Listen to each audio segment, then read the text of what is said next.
성령 하나님 이 자리에 임재하셔서 사람이 전하는 이야기가 아니라 성령님께서 전하는 말씀으로 우리 마음속에 살아 역사하시기를 주님의 이름으로 기도드립니다.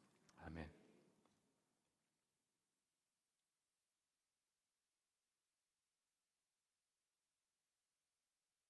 이전에 경희대 음대에서 피아노로 후학들을 가르치던 서혜경이라는 피아니스트가 있었습니다.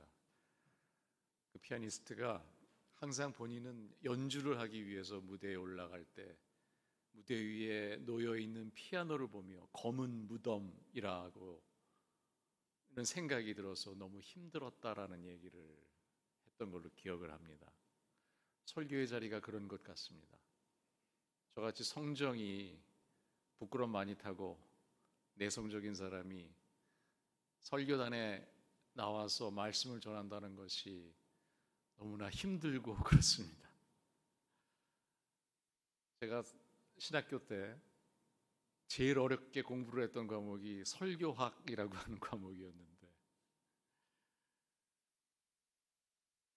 제가 오늘 전하는 주님의 말씀, 같이 나누게 될 주님의 말씀을 혹시라도 여러분께서 다 들으시고 그래도 이해가 되지 않겠다 하시는 분이 있으면 주저하지 마시고 손을 들고 저한테 얘기를 해주시면 제가 처음부터 다시 설교하도록 하겠습니다. 제가 처음부터 다시 설교하겠다 그러니까 표정들이 갑자기 어두워지시는 것 같습니다. 주 안에서 새해 복 많이 받으시기를 기원합니다. 우리 옆에 계신 분들 서로 인사 나눴으면 좋겠습니다. 새해 복 많이 받으십시오. 주 안에서 새해 복 많이 누리십시오.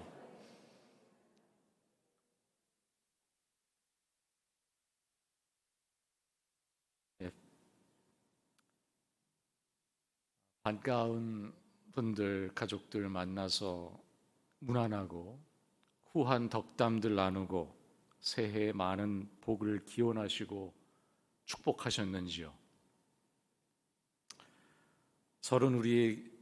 우리가 서로에게 불편을 주는 말들, 부담을 주는 말들을 나누는 그런 때이기라기보다는 우리 앞에 펼쳐져 있는 새 날들, 진짜 새해에 서로에게 희망을 얘기하는 그런 절기일 겁니다. 시인 김현승이라고 하는 분은 신년기원이라고 하는 시에서 새해를 맞이해 다음과 같은 기원의 이야기를 우리에게 들려줍니다. 몸이 되어서 사는 동안 시간을 거스를 아무도 우리에겐 없사오니 새로운 날의 흐름 속에도 우리에게 주신 사랑과 희망 당신의 은총을 깊이 깊이 간직하게 하소서. 육체는 낡아지나 마음으로 새롭고 시간은 흘러가도 목적으로 새로워지나이다. 목숨의 바다 당신의 넓은 품에 다 안기우기까지 오는 해도 줄기줄기 흐르게 하소서. 시인이 얘기했듯이 여러분 모두 하나님께서 주신 희망과 사랑, 은총을 우리 삶 깊은 곳에 간직하시고 우리 주님의 넓은 품에 안길 수 있는 한 해가 되었으면 좋겠습니다. 시간이 지남에 따라서 우리의 육체는 낡아지더라도 이 땅에 하나님 나라를 전파하고 세워나가는 그 삶의 목적을 우리가 한시도 놓치지 않고 일신, 우일신 매 순간 매일매일 새로워져서 하나님께 한 뼘 한 걸음 더 나아갈 수 있었으면 좋겠습니다. 오늘 우리가 같이 읽은 성경의 본문은 구약에 있는 지혜서들을 제외하고 신약 성서에서 사랑의 본질에 관해서 이야기를 하고 있는 고린도전서 13장과 더불어서 시적인 아름다움이 가장 빼어나게 드러나고 있는 말씀으로 이야기되어지는 그런 구절입니다. 시적 언어를 사용해서 우리가 얘기를 하자면 절창과 같은 그러한 성경 구절입니다. 우리는 이 구절을 주님의 산상수훈, 팔복, 영어로는 Beatitude라고 부릅니다. 한마디로 그리스도인들의 복, 그리스도인들에게 있어서 복된 삶을 어떻게 정의할 수 있을까라는 그러한 이야기입니다. 이 본문이 담고 있는 복의 내용은 분명히 우리가 흔히 알고 있거나 이해하고 있거나 기대하고 있는 그런 복의 내용들, 흔히 우리가 기복하고 있는 그런 내용들과는 결이 다릅니다. 기독교 신앙인들, 우리 그리스도인들은 흔히 개인적으로 마음에 와 닿는 의미 있는 성경 구절들을 오가는 사람들이 잘 볼 수 있도록 액자에 잘 넣어서 벽에 걸어 놓는 경우들이 많이 있습니다. 기독교 복음의 진리를 깨닫게 해 주었거나 우리가 우리 삶의 어려운 시기를 지날 때 큰 힘이 되었거나 그리스도인들의 삶에서 만났던 중요한 신앙의 동지들이나 신앙의 선배들과의 인연, 그 관계들을 기억나게 해주는 그런 성경 구절들 말입니다. 여러분의 가정이나 일터에 걸려있는 성경 말씀이 있다면 그 성경 말씀은 개인적으로 어떠한 이야기들을 담고 있습니까? 걸어놓은 성경 구절들을 통해서 우리는 그 사람이 가지고 있는 삶의 자세나 신앙의 지향을 어느 정도 엿볼 수 있기도 합니다. 일반 가정에 걸려있는 시편 23편이나 잠언 1장의 아름다운 구절들, 그리고 성경의 원래의 의미가 약간은 곡해되어져 있는 개인 사업장들에 많이 걸려있는 내 시작은 미약하였으나 내 나중은 심히 창대하리라 라고 이야기하시는 욥기 8장 7절의 말씀과 같은 것들이 그런 것입니다. 그런데 그런 구절들을 우리가 볼 때마다 저의 마음속에는 한 가지 궁금한 의문이 있었습니다. 성경, 특별히 신약 성서의 많은 내용 중에 그 내용의 깊이나 시적 아름다움의 측면에서 봤을 때 기독교 복음의 백미라고 얘기를 할 수가 있는 오늘의 성경 본문으로 읽었던 팔복의 구절이 의외로 그 많은 성경 구절들 중에서 찾아보기 힘들다는 이야기입니다. 저만 그렇게 찾아보기 어려웠던 걸까요?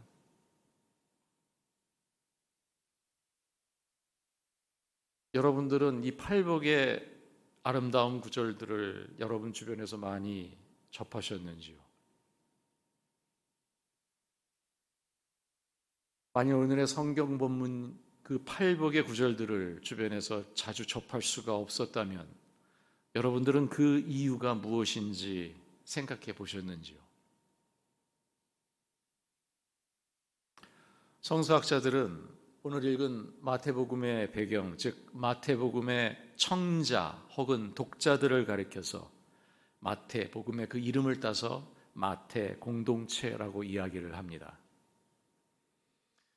이것을 마태복음을 기록했던 사람, 다시 말해서 마태 기자가 마태복음서를 기록을 할 때 염두에 두었던 자신이 쓴 글을 읽을 독자나 들을 청중들이 마태라고 이름 붙여졌던 초대신앙 공동체였다는 것을 의미를 합니다. 예수님의 공생의 사역 이후에 초대교회를 형성해 갔던 마태복음의 청중으로 이야기가 되어지고 있는 마태 공동체는 어떤 공동체였습니까? 성서학자들은 형식은 다르지만 팔복의 내용을 유사하게 담아내고 있는 누가복음 6장 20절에서부터 26절의 내용과 비교를 해서 마태복음의 주요 청중들이 로마 제국의 지배하에 있던 엘리트 유대인이었지 않았을까라고 이야기를 합니다. 마태 공동체의 주요 독자 내지는 청중이었던 엘리트 유대인들에게 예수는 어떤 인물이었고 그가 전했던 하나님 나라의 이야기는 어떤 의미였을지 생각을 해봅니다. 로마 제국의 지배하에 있던 엘리트 유대인들은 명목상으로는 유대 사회의 엘리트 지배계급으로서 있었지만 동시에 그들은 로마 제국의 지배하에 있었던 피지배 민족으로서 자신들이 처했던 현실에 대해서 보통의 일반 유대인들보다도 더 민감했을 것이고 그에 대한 일종의 정치적인, 사회적인 책임 혹은 부담 또한 느끼고 있었을지 모릅니다. 그 부담은 유대 사회에서는 엘리트 리더였지만 로마 제국의 지배하에서 피지배민으로 아무것도 할 수 없다는 그런 무력감, 자괴감, 수탈당하는 피지배 민족으로서의 수치심, 고통 가운데 있는 동포 유대인들에 대한 책임감 같은 것이었을 겁니다. 그런 와중에 그들을 이끌어줄 구심점이 될 새로운 정신적인 지도자를 찾고 있었습니다. 그 즈음 3년간의 공생의 사역을 통해서 하나님 나라의 복음을 전파했던 예수라고 하는 한 인물이 일군의 유대인들에게 종교적이고 정신적인 지도자로 대중의 관심을 받으면서 초대교회의 그 시작을 만들어가고 있었습니다. 하지만 유대 엘리트들은 예수라는 한 인물에 대해서 여전히 의심을 하고 회의적인 태도를 가지고 있었을지도 모릅니다. 그 이유는 예수가 변방 갈릴리 사람이었다라는 것입니다. 이에 대해서 마태복음을 기록했던 마태 기자는 예수라는 인물의 삶과 그가 만들어낸 하나님 나라의 서사, 그 이야기를 통해서 예수가 어떤 인물인지에 대해서 엘리트 유대인들에게 설득력 있게 설명해야 했을 것입니다. 다시 말해서 마태 기자는 로마 제국의 피지배 민족으로 살면서 희망이 보이지 않는 절망 가운데 있던 유대인들, 특별히 엘리트 유대인들에게 예수가 유대 역사의 위대한 영웅이었던 모세에 필적하는 종교적, 정신적 지도자의 위치를 가진 그러한 인물이라고 이야기를 하면서 그들에게 희망을 주려고 했을 것입니다. 그것이 누가복음 6장 20절에서 26절에 동일한 내용을 담고는 있지만 팔복을 다른 방식으로 이야기를 한 그 이유이기도 합니다. 2000년 전에 마태복음을 기록했던 마태 기자의 그 의도가 무엇이었든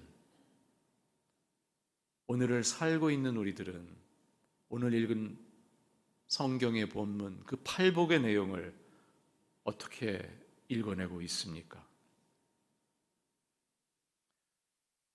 많은 그리스도인들은 팔복의 내용을 읽으면서 그 잠언적인 내용과 시적인 아름다움에 동의하고 깊이 감동합니다. 하지만 그 팔복의 내용을 자신들의 구체적인 삶, 현실에 적용하는 그 순간에는 다소 머뭇거리거나 주저하기도 합니다. 우리 주님의 산상수훈으로 알려져 있는 본문의 내용들이 자신들의 삶에 일종의 무거운 종교적이거나 윤리적인 부담을 지우는 것 같다는 그런 생각에서 그렇습니다. 그 성경에서 이야기하듯이 그렇게 자신들의 삶을 살아내지 못하는 스스로를 돌아보면서 때로는 많은 죄책감을 느끼기도 하고 부담감을 느끼기도 합니다. 이 팔복의 내용에 우리가 부담을 느끼는 것은 그 내용이 너희는 이렇게 살아야 한다라고 하는 윤리적인 의미를 내포하고 있는 것으로 읽혀지고 있기 때문입니다. 더욱이 그것이 영적인 권위를 가지고 있는 한 인물, 예수라는 한 인물의 입에서 나온 말씀이라는 점에서 우리에게 다가오는 그 부담은 더욱 커집니다. 마태 기자가 마태복음을 기록했던 당시에 마태복음을 접했던 사람들도 오늘 우리가 읽었던 팔복의 그 내용을 그렇게 윤리적인 권고나 명령으로 이해하고 받아들였을 개연성은 충분히 있습니다. 그리고 그들 마음 한켠에는 그 내용에 대해 반발하거나 또는 냉소적인 마음을 가지고 있었을 것입니다. 우리가 그렇게 산다고 누가 알아주기나 합니까? 우리가 그렇게 산다고 세상이 변합니까?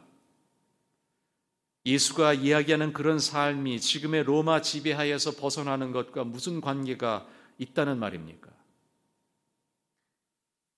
도대체 그런 세상은 언제 온다는 얘기입니까? 우리만 세상과 다르게 그렇게 살아야 된다는 것이 너무나 억울합니다.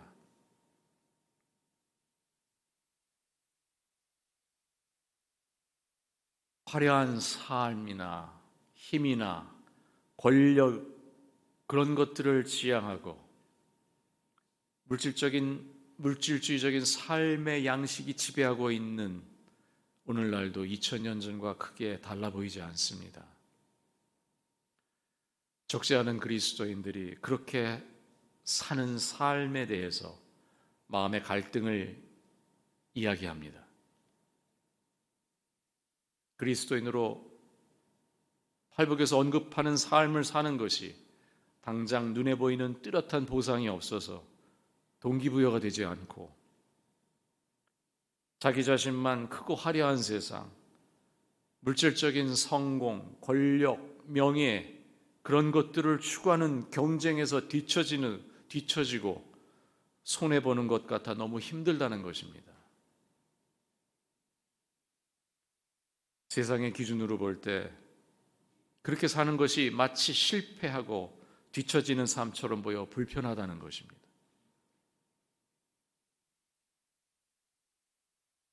팔복의 내용이 세상에 뒤처진 사람들이 자신들의 불편한 마음을 달래기 위한 자기 패배적인 위안이나 합리화에 지나지 않는다는 자의식 때문에 그렇습니다.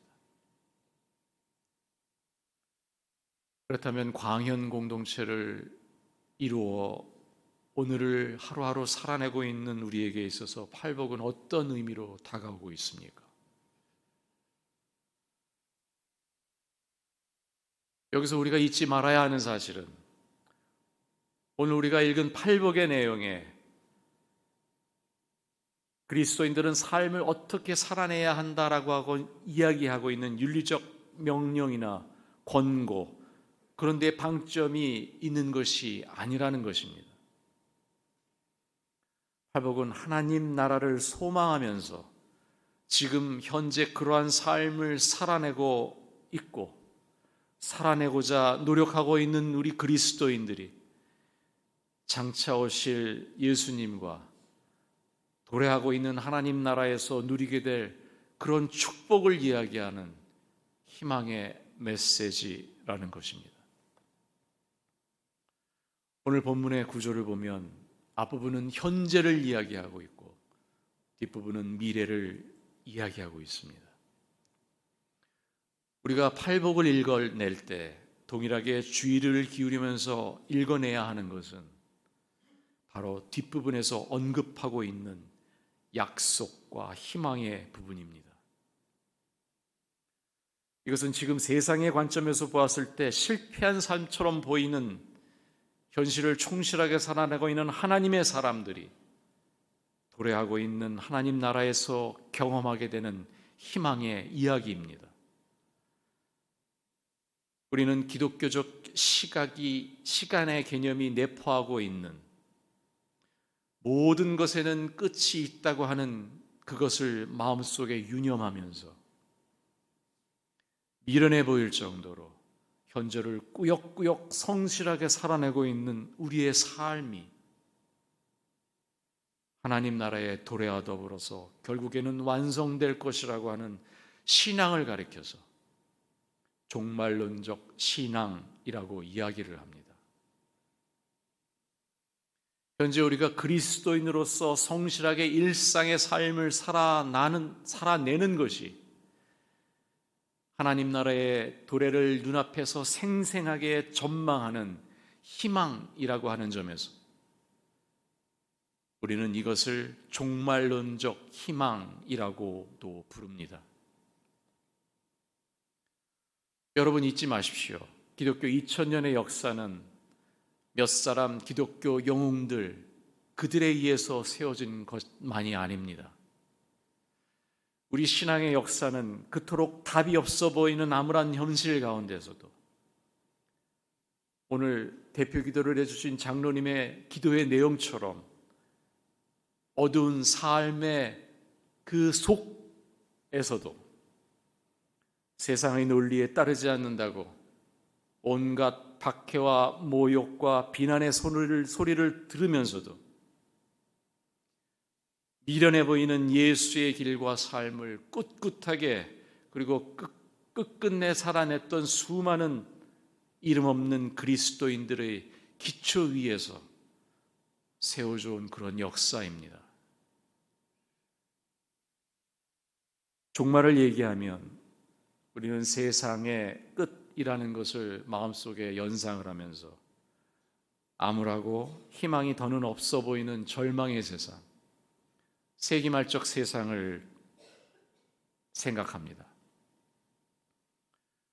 그러나 우리 그리스도인들에게 있어서 종말은 환경 파괴나 기후의 변화나 전쟁이나 기아나 질병들이 만연해 있는 막막해 보이는 이 세상의 끝, 물리적이고 양적이고 객관적인 시간, 크로노스, 그것의 끝만을 지시하는 그런 공포스러운 절망이 절대 아닙니다.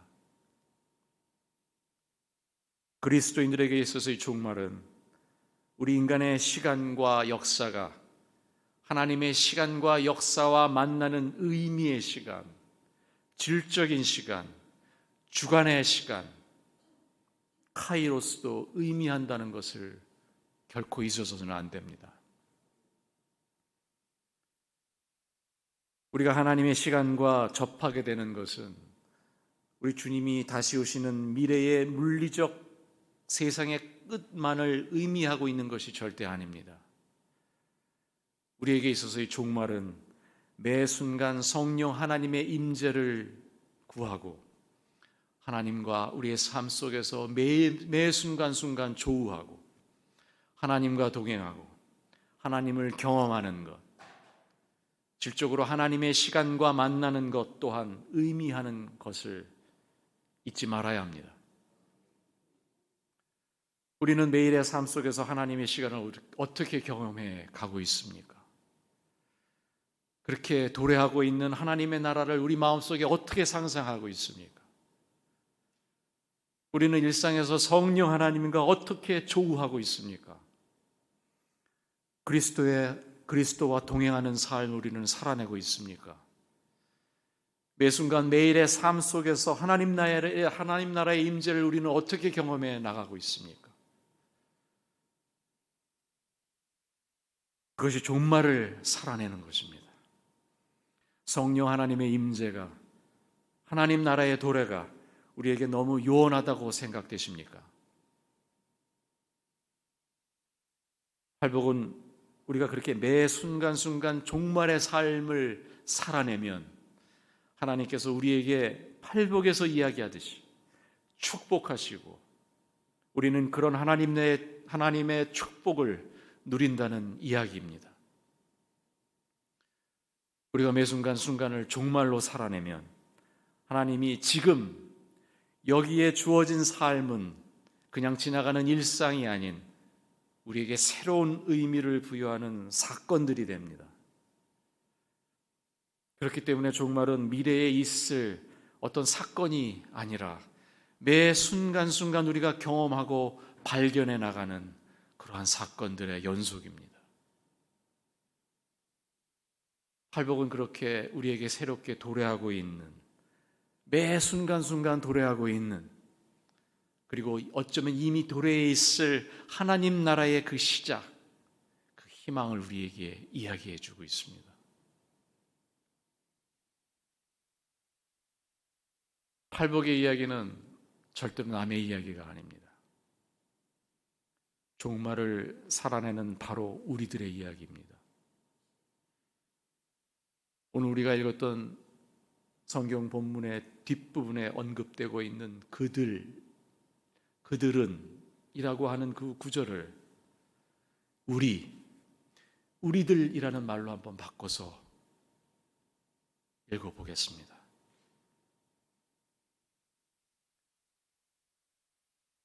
마음이 가난한 사람은 복이 있습니다. 하늘나라가 우리의 것입니다. 슬퍼하는 사람은 복이 있습니다. 하나님이 우리를 위로하실 것입니다. 온유한 사람은 복이 있습니다. 우리가 땅을 차지할 것입니다. 의에 줄이고 목이 마른 사람은 복이 있습니다. 우리가 배부를 것입니다. 자비한 사람은 복이 있습니다. 하나님이 우리를 자비롭게 대하실 것입니다. 마음이 깨끗한 사람은 복이 있습니다. 우리가 하나님을 볼 것입니다. 평화를 이루는 사람은 복이 있습니다. 하나님이 우리들을 하나님의 자녀라고 부르실 것입니다. 의를 위해서 박해를 받는 사람은 복이 있습니다. 하늘나라가 우리들의 것입니다. 우리가 하나님 때문에 모욕을 당하고 박해를 받고 터무니없는 말로 온갖 비난을 받으면 복이 있습니다. 우리는 기뻐하고 즐거워합니다. 하늘에서 받을 우리의 상이 크기 때문입니다. 우리보다 먼저 온 예언자들도 이와 같이 박해를 받았습니다.